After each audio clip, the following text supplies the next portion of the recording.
Hi all, ಇವತ್ತು ಬೆಳಗ್ಗೆಯಿಂದನೇ ವ್ಲಾಗ್ನ start ಮಾಡ್ತಾ ಇದ್ದೀನಿ. ಆ್ಯಂಡ್ ಇವತ್ತು ಬೆಳಗ್ಗೆ ನವೀನಣ್ಣ ಮನೆಗೆ ನಾವು ಬೆಳಗ್ಗೆ 7 ಗಂಟೆಗೆಲ್ಲ ಹೋಗ್ತಾ ಇದ್ದೀವಿ. ಕಾರಣ ಇಷ್ಟೇ, ಶಾರದಾಗೆ ಇದು ಸೆಕೆಂಡ್ ಪ್ರೆಗ್ನೆನ್ಸಿ ಆಗಿರೋದ್ರಿಂದ ಸಿಂಪಲ್ ಆಗಿ ಒಂದು ಅರ್ಶಿನ ಕುಂಕುಮ ಇಡೋ ಅಂತ ಶಾಸ್ತ್ರನ ಇಟ್ಕೊಂಡಿದ್ದೀವಿ. ಎಲ್ಲರೂ ಯಾರು ಬಂದ್ಬಿಟ್ಟಿದಾರಲ್ಲ, ಯಾರು ಬಂದಿರೋದು? ಇನ್ನು ನಾವು ಮನೆಗೆ ಬಂದಾಗ ಪಾಪು ಮಲಗಿತ್ತು. ಹಾಗೆ ಇನ್ನು ನನ್ನ ಮಕ್ಕಳು ಹೋಗಿದ ತಕ್ಷಣ ಅದು ಆ್ಯಕ್ಟಿವ್ ಆಗಿ ಎದ್ದೋಳ್ತು. ಇನ್ನು ಸಣ್ಣ ಸಣ್ಣ ಮಕ್ಕಳದು ಆಟ ಪಾಠ ನೋಡ್ತಾ ಇದ್ದಾಗ ಎಷ್ಟು ಖುಷಿ ಆಗುತ್ತಲ್ವ. ಹಾಗೆ ನಾನು ಅಷ್ಟೇ, ನನ್ನ ಮಕ್ಕಳು ಸಣ್ಣ ಮಕ್ಕಳಿದ್ದಾಗ ಅವ್ರ ಆಟ ಪಾಠನೆಲ್ಲ ನೋಡಿ ಖುಷಿ ಪಡ್ತಾ ಇದ್ದೆ. ಹಾಗೆ ನಾನು ಎಕ್ಸ್ಪೀರಿಯೆನ್ಸ್ ಮಾಡ್ಕೊಳ್ತಾ ಇದ್ದೆ. ಆ್ಯಂಡ್ ಆವಾಗ ನಮಗೆ ಎಷ್ಟೇ ಫ್ರಸ್ಟ್ರೇಷನ್ ಇದ್ರೂ ಮಕ್ಕಳು ಮಾಡೋ ಅಂಥ ತುಂಟಾಟ ನೋಡಿದಾಗ ತುಂಬಾ ಖುಷಿ ಆಗುತ್ತೆ ಮನಸ್ಸಿಗೆ. ಏನೇ ಕೆಲಸ ಇದ್ದರೂ ಅಥವಾ ಎಷ್ಟೇ ನೋವಿದ್ರೂ ಆವಾಗ ಸಿಗೋವಂಥ ಖುಷಿನೇ ಬೇರೆ. ಮಕ್ಕಳದೊಂದು ನಗು ನೋಡಿದ್ರೆ ಸಾಕು, ಎಷ್ಟೋ ಮನಸ್ಸಿಗೆ ಸಮಾಧಾನ ಅನ್ನೋದಾಗುತ್ತೆ. ಅಯ್ಯೋ ಸಿಕ್ಬಿಡ್ತು, ಅದೆಲ್ಲೋ ಕಲರ್ಗೆ ಕನ್ಫ್ಯೂಸ್ ಆಗ್ಬಿಟ್ಟೈತೆ. ಸಿಕ್ಬಿಡ್ತು. ಇನ್ನು ನಮಸ್ವಿಗಂತೂ ನನ್ನ ಮಕ್ಕಳು ಹೋದ್ರೆ ಸ್ವಲ್ಪ ಖುಷಿ ಆಗುತ್ತೆ. ಯಾಕಂದರೆ ಅದು ಒಂದೇ ಇರುತ್ತಲ್ವ, ಹೋಗ್ತಾ ಇರ್ತಾರೆ ಶಾರದಾ ಅವ್ರ ಅಮ್ಮ ಮನೆಗೆ, ಬಟ್ ಇಲ್ಲಿದ್ದಾಗ ಒಂದೇ ಇರುತ್ತಲ್ವ, ಸೊ ಹಾಗಾಗಿ ಬೋರ್ ಆಗುತ್ತೆ. ಇನ್ನು ನನ್ನ ಮಕ್ಕಳು ಹೋಗಿದ ತಕ್ಷಣ ಫುಲ್ ಆ್ಯಕ್ಟಿವ್ ಆಗಿಬಿಡುತ್ತೆ. ಇನ್ನು ರಾತ್ರಿ ಎಲ್ಲ ನಿದ್ದೆ ಮಾಡಿರ್ಲಿಲ್ವಂತೆ ಪಾಪ. ಹಾಗಾಗಿ ಶಾರದಾ ಹಾಗೂ ನವೀನಣ್ಣ ಇಬ್ರು ಬೆಳಗ್ಗೆ 5 ಗಂಟೆಗೆ ಮಲಗಿದ್ದಾರೆ. ಇನ್ನು ನಾವು ಬೆಳಗ್ಗೆ 8 ಗಂಟೆಗೆ ಹೋದ್ವಲ್ವ, ಸೊ ಅವರು ಅವಾಗ ಅಷ್ಟೇ ಇದ್ರು ಪಾಪ. ಆ್ಯಂಡ್ ಬ್ರೇಕ್ಫಾಸ್ಟ್ಗೆ ಹೊರಗಡೆಯಿಂದನೇ ತಂದುಬಿಟ್ಟು ನವೀನಣ್ಣ ಮನೇಲಿ ಮಾಡೋದು ಲೇಟ್ ಆಗುತ್ತೆ ಅಂತ ಅಂದ್ಬಿಟ್ಟು ಹೊರಗಡೆಯಿಂದನೇ ಇಡ್ಲಿ ಹಾಗೆ ಪಲಾವ್ ಎಲ್ಲ ತಂದರು. ನಮಸ್ವಿಗೆ ನನ್ನ ಮಗಳಿಗಿಂತ ನನ್ನ ಮಗ ಅಂದ್ರೇ ಸ್ವಲ್ಪ ಚೆನ್ನಾಗಿ ಜಾಸ್ತಿ ಇಷ್ಟಪಡುತ್ತೆ. ಬಟ್ ನನ್ನ ಮಗಳು ತುಂಬಾ ಕೇರ್ ಮಾಡುತ್ತೆ, ಚೆನ್ನಾಗಿ ನೋಡ್ಕೊಳುತ್ತೆ. ಆದರೂ ನನ್ನ ಮಗ ಅಂದ್ರೇ ಇಷ್ಟ ನಮಸ್ವಿಗೆ. ನನ್ನ ಮಗ ಅಷ್ಟಾಗಿ ಯಾರ ಜೊತೆನೂ ಬೆರೆಯಲ್ಲ, ಬಟ್ ನಾನು ಇಲ್ದಿರೋ ಟೈಮಲ್ಲಿ ಸ್ವಲ್ಪ ಚೆನ್ನಾಗೇ ಇರ್ತಾನೆ. ನನ್ನ ನೋಡಿದ ತಕ್ಷಣ ಮತ್ತೆ ಮಾತಾಡ್ಸೋದು ಅದೆಲ್ಲನೂ ಕಡಿಮೆ ಮಾಡಿಬಿಡ್ತಾನೆ. ಇನ್ನು ನಮಸ್ವಿಗೆ ಸ್ನಾನ ಮಾಡಿಸ್ಕೊಂಡು ಬಂದು ಬಟ್ಟೆ ಹಾಕ್ತಾ ಇದ್ದಾರೆ. ಅದಕ್ಕೆ ಬಟ್ಟೆ ಹಾಕ್ಬಿಟ್ಟು ಫೋನ್ ಕೊಟ್ಬಿಟ್ರೆ ಅದಕ್ಕೆ ಮುಗಿತಾ ಅದ್ರ ಪಾಡ್ಗದು ಫೋನ್ನ ನೋಡ್ಕೊಂಡು ಆಟ ಆಡ್ಕೊಂಡಿರುತ್ತೆ. ಮಕ್ಕಳಿಗೆಲ್ಲ ಎಷ್ಟು ಇವಾಗೆಲ್ಲ ಮಕ್ಳಿಗೆ ಫೋನ್ ಇಲ್ಲ ಅಂತಂದರೆ ಯಾವ ಮಕ್ಕಳು ಸುಮ್ಮನೆ ಇರಲ್ಲ.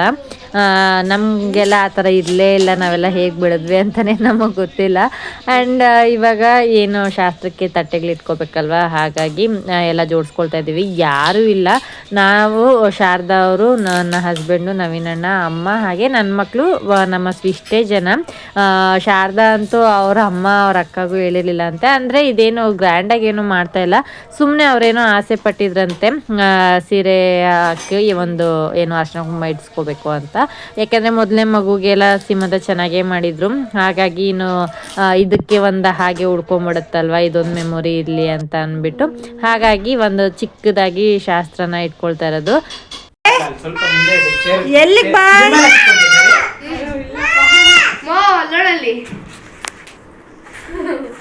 ಇನ್ನು ಐನೋರ್ನ ಕೇಳಿದಾಗ ಅವರು ಬೆಳಗ್ಗೆ 11 ಗಂಟೆ ಒಳಗಡೆಗೆ ಪೂಜೆ ಮಾಡಿಬಿಡ್ಬೇಕು ಅಂತ ಹೇಳಿದ್ರಂತೆ.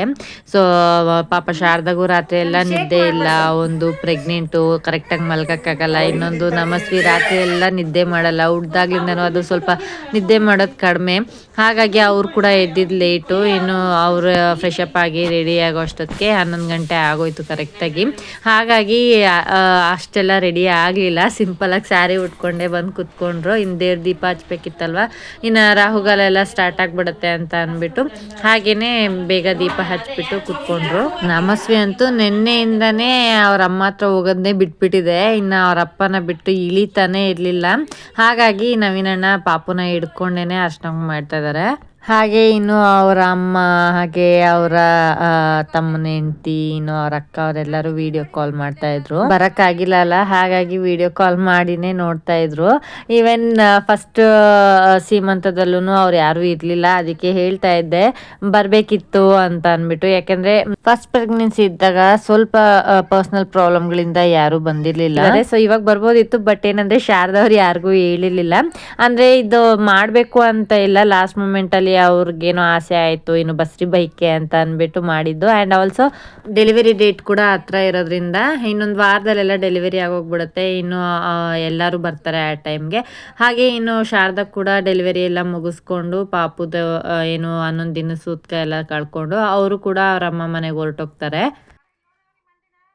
ಹಾಗೆ ಇವತ್ತು ಸಂಡೇ ಆಗಿರೋದ್ರಿಂದ ನನ್ನ ಹಸ್ಬೆಂಡು ಕ್ರಿಕೆಟ್ ಆಡಕ್ಕೆ ಹೋಗಿದ್ರು. ಇನ್ನು ಅವರು ಬಂದಮೇಲೆ ನಾನು ನನ್ನ ಹಸ್ಬೆಂಡ್ ಕೂಡ ಸೇರಿ ಅವ್ರಿಗೂ ಅರ್ಶಿನ ಕುಂಕುಮ ಇಟ್ಟು ಒಂದು ಗಂಡು ಮಗು ಆಗಲಿ ಅಂತ ಅಂದ್ಬಿಟ್ಟು ವಿಶ್ ಮಾಡಿದ್ವಿ.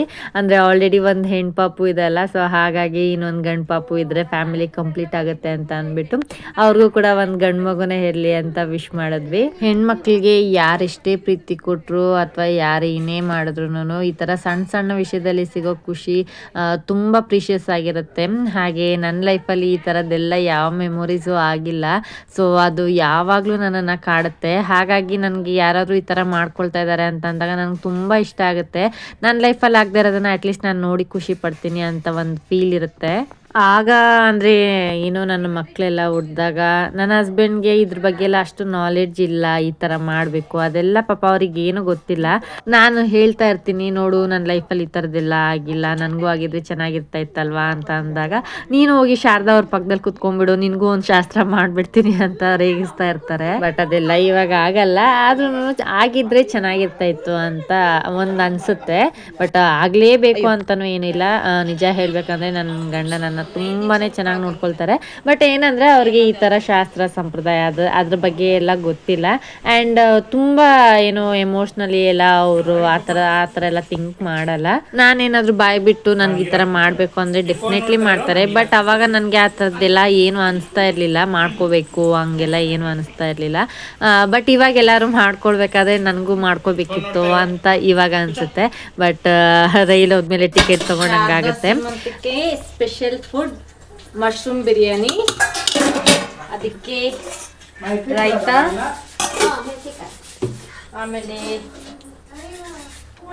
ಶಾವಿಗೆ ಪಾಯಸ, ಆಮೇಲೆ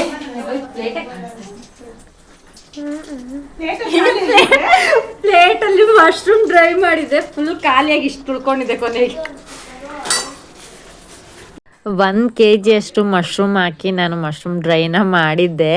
ನನ್ನ ಮಗ ಅಂದರೆ ಇವಾಗ ನಾನ್ ವೆಜ್ ತಿಂತಾ ಇಲ್ವಲ್ಲ ಸದ್ಯಕ್ಕೆ, ನಾವು ಅಂದರೆ ಪೂಜೆ ಎಲ್ಲ ಆಗಿರೋದ್ರಿಂದ ನಾವು ನಾನ್ ವೆಜ್ ತಿಂತಾ ಇಲ್ಲ.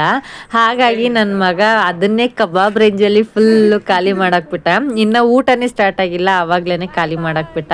ಇನ್ನು ನಾವು ಅದನ್ನೆಲ್ಲ ಮುಗಿಸ್ಕೊಂಡು ಮನೆ ಹತ್ರ ಹೊರಟ್ವಿ. ಮನೆ ಹತ್ರ ನಮ್ಮ ಮನೆಗೆ 2 ಟೆನೆಂಟ್ ಬಂದಿದ್ದಾರೆ. ಇಬ್ಬರು ಒಂದೇ ದಿನ ಬಂದಿರೋದ್ರಿಂದ ಅವರು ಕೂಡ ಕರೆದ್ಬಿಟ್ಟು ಅರಶಿನ ಕುಂಕುಮ ಕೊಟ್ಟರು. ಇವರು ನಮ್ಮ ಪಕ್ಕದ ಬಿಲ್ಡಿಂಗ್ ಇದ್ದಿದ್ದು, ಬಟ್ ಆ ಬಿಲ್ಡಿಂಗ್ ಇಂದ ನಮ್ಮ ಬಿಲ್ಡಿಂಗ್ಗೆ ಶಿಫ್ಟ್ ಆಗಿದ್ದಾರೆ. ನಾವು ನವೀನಣ್ಣ ಮನೆಯಿಂದ ಬರೋ ಟೈಮ್ ಕರೆಕ್ಟ್ ಆಗಿ ಇವರು ಕೂಡ ಪೂಜೆನ ಮುಗಿಸ್ಕೊಂಡಿದ್ರು. ಸೊ ಹಾಗೆ ಬಂದು ಅರ್ಶಿನ ಕುಂಕುಮ ತಗೊಳ್ಳಿ ಅಂತ ಅಂದ್ರು. ಸೊ ಕೆಲವೊಮ್ಮೆ ಈ ತರದ್ದು ನೋಡಿದಾಗ ಅನ್ಎಕ್ಸ್ಪೆಕ್ಟೆಡ್ಲಿ, ಅಂದ್ರೆ ನಾನು ಅನ್ಕೊಂಡಿದ್ದೆ ಬೆಳಗ್ಗೆನೆ ಪೂಜೆ ಎಲ್ಲ ಮುಗ್ದೋಗಿರುತ್ತೆ ಅಂತ, ಬಟ್ ಆ ಟೈಮ್ಗೆ ಕರೆದು ಅರ್ಶಿನ ಕುಂಕುಮ ಕೊಟ್ರು. ಹಾಗೆ ಮನೆಗೆ 2 ಬೆಡ್ ಬೇಕಿತ್ತು. ನಮ್ದು ಹಳೆ ಬೆಡ್ ಇವಾಗ ಮಾಡ್ಸಿರೋ ಅಂತ ಕಾಟ್ಗೆ ಸೂಟ್ ಆಗ್ತಿರ್ಲಿಲ್ಲ. ಹಾಗಾಗಿ ಅದನ್ನ ಅಲ್ಲೇ ಕೊಟ್ಬಿಟ್ವಿ ನಾವು. ಇನ್ನು ಹೊಸ ಬೆಡ್ನ ತರಿಸಿದ್ವಿ. ಇದು ಇನ್ನು ನಾರ್ಮಲ್ ಸೈಜ್ಗೆ ಬರೋದಕ್ಕೆ ಸ್ವಲ್ಪ ಟೈಮ್ ತಗೊಳುತ್ತೆ. ಆ್ಯಂಡ್ ಇವತ್ತಿನ ಈ ವ್ಲಾಗ್ನ ನಾನು ಇಲ್ಲಿಗೆ ಎಂಡ್ ಮಾಡ್ತಾ ಇದ್ದೀನಿ. ಈ ವ್ಲಾಗ್ ಇಷ್ಟ ಆದರೆ ಪ್ಲೀಸ್ ಲೈಕ್ ಮಾಡಿ, ಶೇರ್ ಮಾಡಿ, ಮರಿದಿರ ಸಬ್ಸ್ಕ್ರೈಬ್ ಮಾಡಿ. ಮತ್ತೆ ಮುಂದಿನ ವ್ಲಾಗ್ ಜೊತೆ ಸಿಗ್ತೀನಿ. Take care, bye, thank you for watching.